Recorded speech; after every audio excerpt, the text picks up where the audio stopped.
जय श्री राम। और यहाँ पर हम जो त्रिकुट पर्वत पर आ चुके हैं। यहाँ त्रिकुट पड़ा है। ये रावण का द्वारा हरजोग साधना किया हुआ शिवलिंग है। महेश 3 मुकुट से इस पहाड़ का नाम त्रिकुट नाम रखा गया है। ऊपर का नज़ारा कुछ ऐसा है। ये हमारी टीम और पहाड़ त्रिकुट पर्वत की श्रृंखलाओं का आनंदमय नज़ारा बहुत ही भव्य और दिव्य है। हम भी खड़े हुए हैं, हमारी फोर्स भी खड़ी हुई है। टीम यूपी जिला बदायूं टीम रुखाड़ी श्री महंत जी भी हैं। ऊपर आकर ये जी महाराज जी हैं। अभी यहाँ पर महाराज जी नहीं हैं, अंदर हैं, अपनी साधना में बैठे हुए हैं। श्री स्वामी सप्पानंद जी महाराज, सप्पानंद जी महाराज हैं। यहाँ पर अभी अपनी साधना में बैठे हुए हैं, अभी दर्शन नहीं हो पाएंगे। तो त्रिकुट पर्वत पर ही है। यहाँ पर लगकर बहुत ही अच्छा लगा, शांत वातावरण है।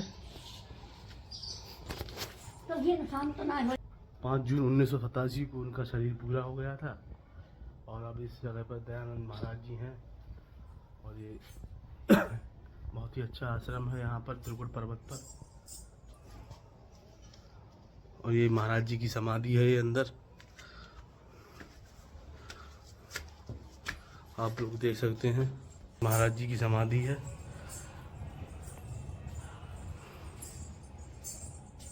चलने के बाद अब हम लोग त्रिकुट के पर्वत पर एक और नए आश्रम पर आ गए हैं।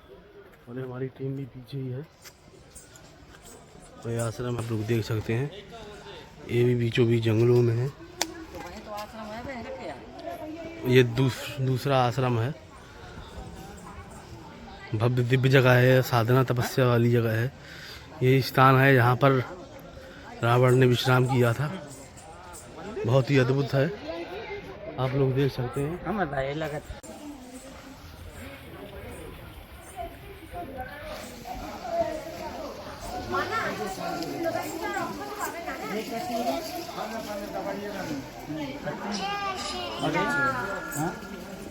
ये रुद्राक्ष है। हाँ।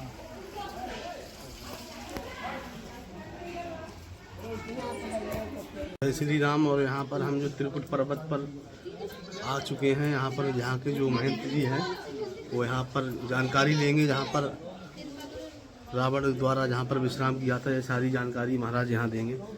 जी महाराज, यहाँ की ये जो त्रिकुट पर्वत है, यहाँ पर क्या विशेषताएं हैं? और यहाँ क्या क्या मतलब तपस्या साधना वाले संत मुनि भी यहाँ रहते थे?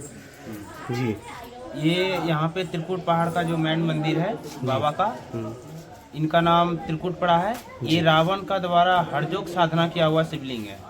जब रावण अपना तपोबल से भोलेनाथ को जब खुश किए थे तो उनको एक वरदान में एक शिवलिंग को दिया गया था, जो 12 ज्योतिर्लिंग में एक ज्योतिर्लिंग है, लंका ले जाने के लिए। तो लंका ले जाएगा तो फिर से वो तो रावण का ही तो राज हो जाता, हर जगह राक्षस युग होता। तो उनके साथ छल किया गया था।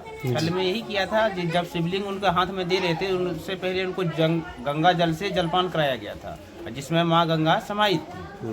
तो शिवलिंग जब रास्ते में लेके जा रहे थे तो उनको जोर से लघुशंका लगा।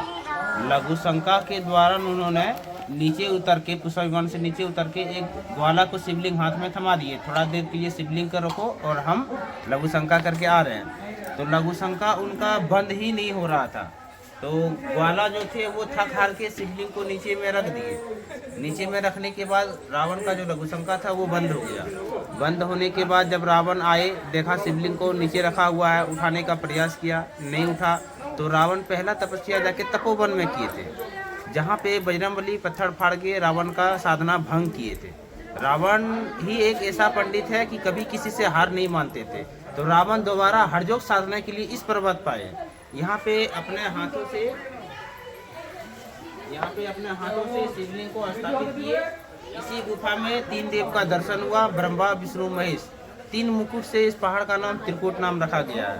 रावण जब बोला हमने तो वरदान लिया था, वो दोबारा उठ नहीं रहा, अब इसका कोई तो उपाय होगा जिसको हम लंका ले जाएं। तो यहाँ पे तीनों देव ने कहा कि नहीं, वरदान जो मिला है वही होगा। शिवलिंग को आपने नीचे रख दिया है तो दोबारा वो उठेगा नहीं। तो रावण गुस्सा से यहाँ से जाके बाबा बैजनाथ को अंगूठे से शिवलिंग को दबा दिए, जिसको हम लोग पूजा करते हैं। वो एक कैप है। ओरिजिनल शिवलिंग जो है वो 1 से 1.5 फीट नीचे में है, क्योंकि रावण बोला अगर हम इतना साधना करने के बाद अगर हम आपको लंका नहीं पाएंगे लेकिन तो यहाँ भी रहने किसी और के लिए नहीं देंगे रहने। जो 25 से 30 साल पहले आए होंगे पूजा करने के लिए, ऐसे शिवलिंग को स्पष्ट गड्ढा में हाथ डाल के पूजा करते होंगे। और अभी जो है वो ऊपर में एक कैप लगाया गया है, क्योंकि जनसंख्या बढ़ गया है दार्शनिक का, इसलिए ऊपर में एक कैप लगाया गया है सुविधा के लिए कि हर आदमी आके पूजा पाठ कर सके। और ओरिजिनल जो शिवलिंग दर्शन होता है वो शिवरात्रि के दिन होता है, जब शिव विवाह होता है उस टाइम में उसको हटाया जाता है। और वो जो है 12 ज्योतिर्लिंग में एक ज्योतिर्लिंग है, और ये रावण का द्वारा हठयोग किया हुआ शिवलिंग है। रावण ने अपने हाथों से स्थापित किया। आपने हर जगह देखा होगा कि रावण का ये स्थापित है, नहीं, रावण का ये हठयोग साधना शिवलिंग है। अब वो जो है वो 12 ज्योतिर्लिंग में एक ज्योतिर्लिंग है। पहाड़ का नाम तीनों द्वीप से पड़ा है, ब्रह्मा विष्णु महेश। ब्रह्मा पर्वत में जाइएगा वहाँ से बेलपत्र का ही बगीचा मिलेगा। महेश पर्वत में यहाँ भोलेनाथ का दर्शन होता है। और विष्णु पर्वत में जाइएगा वहाँ एक शालिग्राम है।